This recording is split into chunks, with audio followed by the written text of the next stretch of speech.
డాబా స్టైల్‌లో మటర్ పన్నీర్ కర్రీ ఎలా చేయాలో నేను ఈ వీడియోలో మీకు చెప్తాను.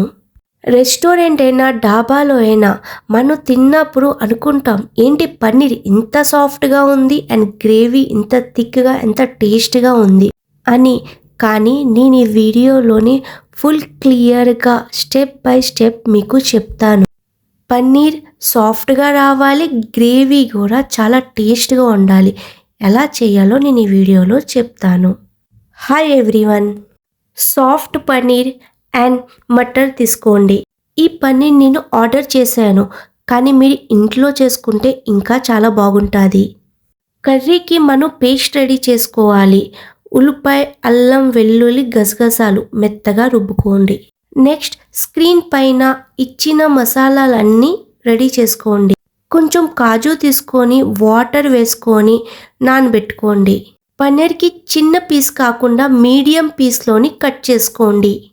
కడాయి హీట్ అయ్యాక బటర్ అండ్ ఘీ వేసుకోండి. బటర్ అండ్ ఘీ వేసుకొని పన్నీర్ ఫ్రై చేస్తే ఆ పన్నీర్కి ఒక డిఫరెంట్ టేస్ట్ వస్తుందండి. ఇదే ఫస్ట్ స్టెప్. కొంచెం హీట్ అయ్యాక కట్ చేసిన పక్కన పెట్టుకున్నాం కదా పన్నీర్, ఆ పన్నీర్ని ఇప్పుడు వేసుకోండి. జాగ్రత్తగా స్లోగా ఫ్రై చేసుకోండి, లేదా పన్నీర్ ముక్కలు అయిపోతాయి. నేను ఆర్డర్ పెట్టిన పన్నీర్ చాలా సాఫ్ట్గా ఉంది, అందుకని లైట్గా ఫ్రై చేశాను. మీకు ఇంకా కొంచెం రెడ్ కలర్ వచ్చిన వరకు ఫ్రై చేసుకోవాలని ఉంటే చేసుకోండి, ఏం కాదు. ఫ్రై చేసిన పన్నీర్ని చల్లట వాటర్లోని వెయ్యండి. ఇది గుర్తు పెట్టుకొని వెయ్యండి. ఇక్కడే పన్నీర్ చాలా సాఫ్ట్గా ఉంటుంది లాస్ట్ వరకు. వీడియోలో నేను చూపించిన విధంగా వేయండి. నెక్స్ట్ కడాయి హీట్ అయ్యాక ఘీ అండ్ ఆయిల్ వేసుకోండి. హీట్ అయ్యాక స్క్రీన్ పైన ఇచ్చిన గరం మసాలా ఇప్పుడు వేయండి. అవన్నీ లైట్గా ఫ్రై అయ్యాక ఆనియన్స్, జింజర్, గార్లిక్ పేస్ట్తో పేస్ట్ రెడీ చేసుకొని పక్కన పెట్టుకున్నాం కదా, ఇప్పుడు వేయండి. ఒక్కసారి కలుపుకోండి. 10 to 15 minutes బాగా ఫ్రై అవ్వటానికి వదిలేయండి. నేను ఇక్కడ ఫాస్ట్గా ఫ్రై అవ్వాలని కొంచెం సాల్ట్ యాడ్ చేసుకున్నాను. ఫ్రై అయ్యాక రెడ్ చిల్లీ పౌడర్, పసుపు వేసుకొని కలుపుకోండి. నిజంగా చెప్తున్నానండి, మీరు నేను చూపించినలాగా స్టెప్ బై స్టెప్ చేస్తే చాలా రుచిగా వస్తుందండి. నెక్స్ట్ కట్ చేసిన గ్రీన్ చిల్లీస్ వేసుకోండి. పన్నీర్ మన ఇంట్లోని కూడా చాలా బాగా చేసుకోవచ్చండి.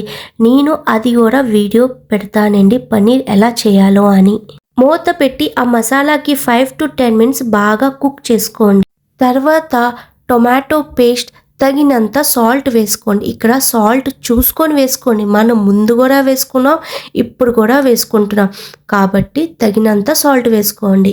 గరం మసాలా వేసుకొని కలుపుకొని బాగా కుక్ అవ్వాలండి ఈ మసాలా.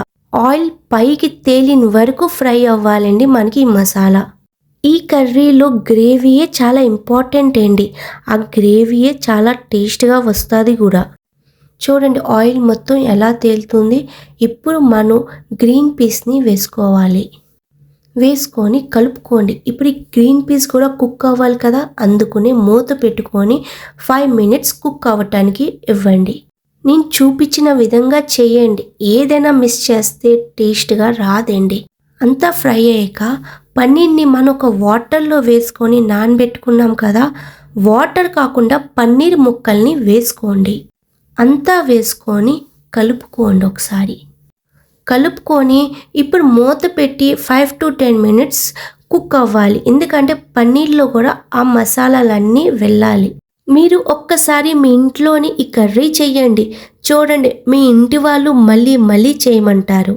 ఇక్కడ ఫ్రై అయ్యాక మనం పన్నీర్కి వాటర్లో నానబెట్టుకున్నాం కదా, ఆ వాటర్ని ఇప్పుడు వెయ్యండి. వేసుకొని కలుపుకోండి. ఆ వాటర్ని ముందు పడీకండి, ఉంచుకోండి, అందుకనే చెప్తున్నాను ఫుల్ వీడియో చూడండి. మనం కాజుని నానబెట్టుకున్నాం కదా, కాజుకి ఇప్పుడు మిక్సీ చేసుకొని ఆ పేస్ట్ని ఈ కర్రీలో ఇప్పుడు యాడ్ చేయండి. కాజు పేస్ట్ చేసుకొని వేసుకుంటే టేస్ట్ ఇంకా యాడ్ అవుతుంది. అన్నీ కలుపుకొని స్లో ఫ్లేమ్లోని కుక్ చేసుకోండి. మా ఇంట్లోని ఈ పన్నీర్ కర్రీ చేస్తే చాలా ఇష్టమైంది మా ఇంటి వాళ్ళకి. ఇప్పుడు మనం కసూరి మేతిని ఫ్రై చేసుకోవాలి.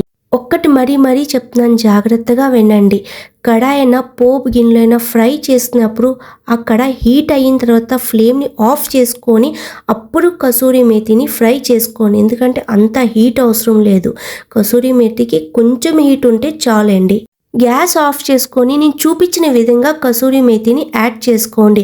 ఎందుకంటే గ్యాస్ ఆన్ చేసినప్పుడు యాడ్ చేసుకుంటే చేదు వస్తుందండి, అది గుర్తుపెట్టుకోండి. నెక్స్ట్ కట్ చేసిన చిన్న కొత్తిమీర వేసుకోండి. కొంచెం బటర్ వేసుకోండి, ఇది ఆప్షనల్. డాబా స్టైల్లో మటర్ పన్నీర్ కర్రీ మన ముందు రెడీ అయిపోయింది. మీరు కూడా ఒకసారి ట్రై చేయండి. ఈ కర్రీ రోటీలోకైనా లేదా బగారా రైస్లో అయినా వేసుకొని తింటే చాలా బాగుంటుందండి.